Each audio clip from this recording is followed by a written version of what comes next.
Very good evening. Happy New Year to all the audience, friends, family members. Welcome, Nerissa. Today we have a special talk. Uh, it's a new year, so I was thinking and I was planning, I was searching for some content which can be very inspirational, which gives us tiny bit of the thought provocation as well, and also can put something in our mind that we can change in our behavior, in our thoughts, in our lifestyle. We can be more inclusive. We are inclusive, but we can be a bit more sensitive and inclusive if we can. So today we are talking about the growth. We are talking about the beginning. It's the new year. It's all about that, the growth. New year is all about the positivity, all about beginning something new. I'm remembering the quote of Pandit Jawaharlal Nehru. It says, every moment is the new beginning, every second. So let's begin our talk. Nerissa, welcome to Harita's conversation. Thank you, Harita. Thank you for having me, and Happy New Year to you and everyone joining from all over. So, Nerissa, don't create the secret. Let me tell you why Nerissa is so special and why she's here on the first Facebook conversation today with Harita. So, the story of Nerissa is, in a way, as an ordinary girl coming from India, growing up, struggling in Australia, settling down, and now she's a motivational speaker. She is author, she writes book, she helps so many people in directly or indirect way by touching the life and helping them to grow. So her new book, Growing Through, is there, and we'll talk about what's that special. I like the meaning of Nerissa as well because it says is the mythological character. It has a Greek origin. It means never stop. It's something which goes ahead, like a water, like a sea. You keep struggling, keep winning, keep the fighting spirit up.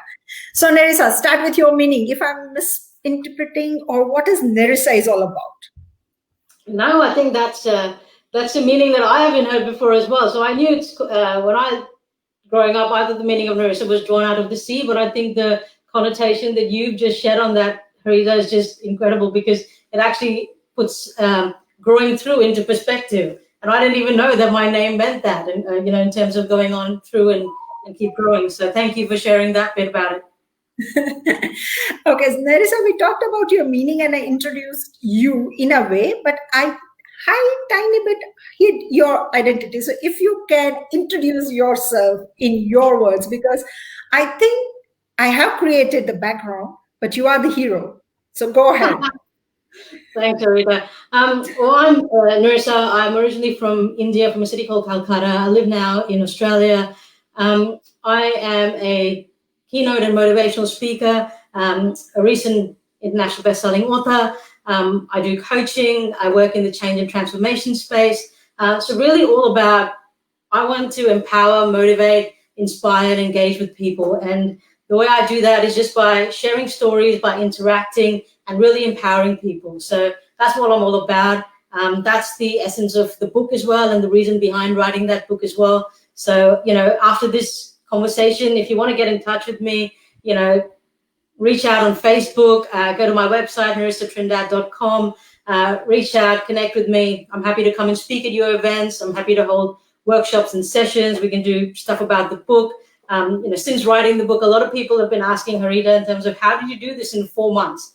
Tell us what you did and how did you do it? So coming soon will be a sort of a course in terms of how to write, promote, publish, and get your book out as well. So any keen authors there that have had an idea that don't know how to get that out to the world, hit me up and we can chat. Oh, that's good. So with all these introduction, Nerissa, let's talk about your book because you have already shared, like at the international platform, your book is there and people are, reading, it's liking, you have so much of the good reviews, so much of the ranking on the ebook platforms. So what the book Growing Through is all about? What does the meaning? Is it your real story? Are you sharing the real story, or what was the motivation behind writing a book? Absolutely. Well, growing through is my personal story. It's a very true, honest, personal narration of my story. It's very conversational. It talks to my journey of being a woman of color in India. And I talk about growing up in the 1980s when the conversation around homosexuality was very different. It almost didn't exist. It was something illegal. It was something, it was a sin. It was abnormal. It was wrong. And all of that was intrinsically ingrained into me growing up. And I, for so many years, lived a shelled version of myself, unable to identify how I felt, too scared to even put into words or even know what those words were. And, because of the fear of rejection and the fear of, society, family, religion, all of those layers, I just went into a shell. And what that showed out was through a series of failures that I talk about in the book. And it's only through, after coming to Australia, spending some time here, being part of that conversation in a more open kind of society and really going through a big part of self-discovery, was I then able to really make peace with who I am and feel comfortable in that space, and then be able to share my truth with others. And when I was able to do that, that's when I saw transformation happen in my life. And that's what the book is about. It's really about, growing through what life throws at you. It's a story of courage and resilience, but ultimately ending in hope and positivity. So the audience, you might come across, you might know that she is talking about the LGBTA plus community. So we can all imagine, even in today's time, there is somewhere there is a stigma, there is a stereotyping happens. Even the law accepts, even the internationally, it is accepted that yes, this is a community, this is their choice, this is their lifestyle, this is their nature. We do not have any rights to get there or to judge them or to throw our comment, but still it's happening. So in the growing through, as Nerissa said, coming from the Indian background in the year of 80s, coming from the religious background, it must be very, very hard. So Nerissa, how did the whole journey started? Do you really think that you want to escape from India in search of some new place, or you just come here, Australia, for your choice? How was the life experiences? If you can share some with our audience, Yeah. it can be a teaser of your book, or it can be your real experiences. No, I can share a bit. Obviously, I don't want to give away too much for those that haven't read the book. But look, my journey started out in India, and to say that did I know that I was gay growing up? No. Did I have the words to describe that growing up? No. But did I come to Australia with the intention to come to Australia and come out? No. And I think that's what I talk about through the book as well, is that there's so many things that happen in my life, so many experiences that put me on paths that have led me to where I am today. And I'm really grateful that all of that worked out in a way that allowed me to end up in Australia, because I could have ended up anywhere, really. My journey and my path could have been so different. So I'm really grateful that that journey led me to be in Australia, in a place and amongst family, amongst friends, and amongst a society that is accepting. And as you said rightly, Arita, there's still so much to go. I mean, laws are changing, conversations are changing. There's a lot that's happened, but there's still so much for us to do, and there's so much more growth that needs to happen for us to get to true equality and equity. But I think the whole struggle of coming from India to then Australia, and then really going through that self-discovery, because you're not just, back then I wasn't a gay woman of color, I was a migrant, I was an international student. And the book talks through some of that struggles as well, as to, what it was like to fit into a society and fit into a place where it's so different, culturally so different. What are the struggles that you go through as an international student, all of that. And the layered nature of that, and what that does to somebody being from an LGBTI community as well. So, but if you can share some of the experiences what you have faced, and if you can say how you overcome it. I don't want you to give your book content, but still there are some of the experience which it's very common, even relevant in today's time. absolutely, I think for us, it's so important to be really true to yourself, right? And I say this, and a lot of the speaking that I do, a lot of the coaching that I do is all about really being true to who we are and who you are as a person, because there's so many times that other people have limiting beliefs, that other people have their belief of you or what they believe you can or can't do or should or shouldn't do. And it's really important that you are able to stay true to who you are, to really be yourself. And when you can be yourself, that's when you can start believing in yourself. And when you believe in yourself, you give others the opportunity to believe in you too. And once you start being yourself and believing yourself, you can then step out and start backing yourself. Because so often we as individuals, we back our friends, our family, our relatives, but we don't really think about backing us as individuals. And that's what, again, I talk about in this book, that you really need to be yourself, believe in yourself, and back yourself. And when you're able to do that, that's when anything is possible. The road is not going to be easy, but if you can do those three things, and that's when you can start growing through, and that's when you can, change can happen, and there's potential and there's hope. So that's really my encouragement to anyone listening today. So students, they often face the issue when it comes to the settlement to settling up in the culture. You must have faced that. What was the major issue you found settling in a new environment, new culture? For me, I think the most interesting thing was the whole concept of space, people's space. Coming from India, it's a very everyone's just in your space. There's no concept of social distancing doesn't exist, in that way. There's always people everywhere, and coming to Australia, I think that was a big eye-opening for me. Like just the nature of how people interact and communicate with one another. That for me was something that I had to learn and grow through. But I think with anyone coming in, I think it's really important to, again, just be true to yourselves, because we come in and we think, okay, we've got to be a certain way to fit in. That my differences are not worthy in this society, and I have to change who I am in order to fit in. And what I'd say to anyone here is be true to your own self, embrace your differences, because your differences are what makes you unique. For so long, if I thought, oh, well, I'm just a gay woman of color, I need to be white and I need to be straight in order to fit in, I would never be me and I would never stand out. And, so embrace your differences, because that's what makes you you. That's what, your strengths lie in your differences. So don't be anyone else. Be true to who you are. And that's when people will really start listening in and wanting to know what, you are all about. Nerissa, you might have faced experiences, you understand the culture now, but I would like to ask you, what are the common stereotypes you come across, not only as an LGBTA community, A plus community person, but also as a migrant, also from, having a different color person? What are the stereotypes and what are the simple steps, like as an ordinary person, just need to do it? I'm not thinking about the law perspective. I'm not thinking about the big seminar, just the basic, simple thing, what I can do in my day-to-day life. Yeah.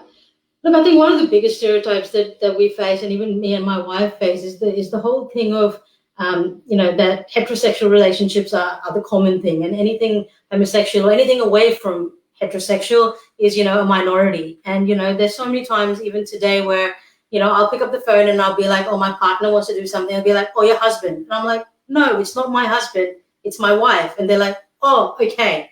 And even today in 2021, those conversations are still needing to happen, right?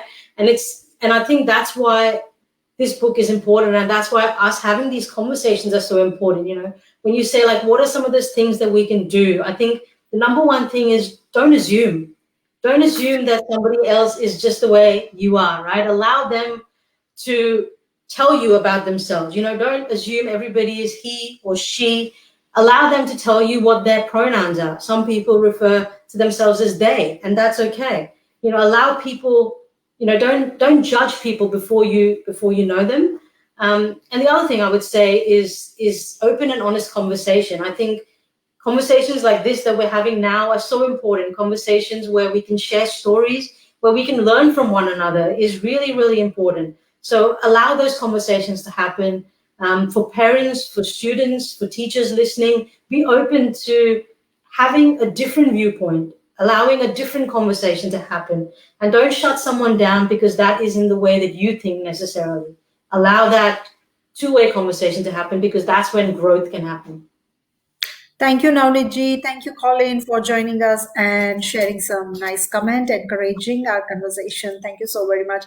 Marissa, you mentioned that you are a keynote speaker. You conduct the workshop. You provide motivation to the people who you can lead or you can show them the path if they are stuck somewhere. Tell us some about your work and how you can be contacted or how that whole channel works. Absolutely. So I'm available to come and speak in organizations, come and run workshops, do coaching one-on-one as well as group coaching, as well as, like I said, about the book coming out. So I'll be doing some courses in terms of actual book writing and publishing and getting your books out as well. But yeah, really just reach out to me on nerissatrindade.com. I'll share the links below. Connect with me. I've got a page on Facebook, on Instagram. Get in touch and let's just have a conversation on how really I can help you. I mean, this year is a year where we want hope, we want positivity, we want possibility. And this is the year that we can share stories to touch and impact people, right? When we can, make ourselves vulnerable and share those stories that we have learned from and grown through, that's when change happens. And that's what I'm about. So, if you've got a community that I can come and speak with, if you've got students, if you've got people that I can come and motivate and inspire and talk to, hit me up. I'd love to have a conversation with you and see how we can work together. Nerissa, you mentioned in this, like, touch the life. You must have so many experiences which would be very touchy. If you can share some or one of the experience which is very touchy, which is very close to your heart and you want to share, you would like to share. For me, one there might be, but I'm just asking. I'm saying there must be many experiences which is very close to your heart, but that's what the book is all about. Might be, or you might be conducting the whole day or the hours of the seminar and workshop. But something, one incident which can be, it's really touchy, which can, appeal to all of us, or we can relate to that. If you can share one or couple of experiences in your life, if you can narrate them. Yeah, sure. I'll give you just an instance about in terms of just when I started out writing this book, and I wasn't sure even if I should tell my story, if anybody would even want to hear it or listen to it. And, like you said, it's a topic that, it might take off, it might not. Some might go, why are you talking about your sexuality? Who cares? And I always said to my partner, my family, and people around me that if I impact even one person, then my story is worth sharing. If my book reaches one person, then that's worth sharing. And a few weeks before I launched, I was just posting some stuff about the book coming out. And I got a message from someone, a complete stranger, reaching out to me on Instagram going, thank you so much. You're so brave. Thank you so much for sharing your story. And my book wasn't even out then. But it's stories like that and people that, that's when you know that you're really making a difference. And that's why I do what I do, because you're touching and you're impacting that one person. And that's when that ripple effect creates, because you impact one person, they impact one person, and then you're just creating this momentum, right? And that's what it's about. But in terms of a personal experience that, is really emotional for me, it would have to be my wedding in Australia. Marrying my wife and having her walk down the aisle with me in front of friends, in front of family. It was that moment where for so long it was such a distant possibility. I wouldn't even say it was a reality because it wasn't. Growing up, that concept never existed. So for me, that was something that, it's one of the happiest days of my life, and something that will always be really, really special to me, being able to share that with her in front of family, in front of friends, and in a church that was accepting. Oh, that's really lovely.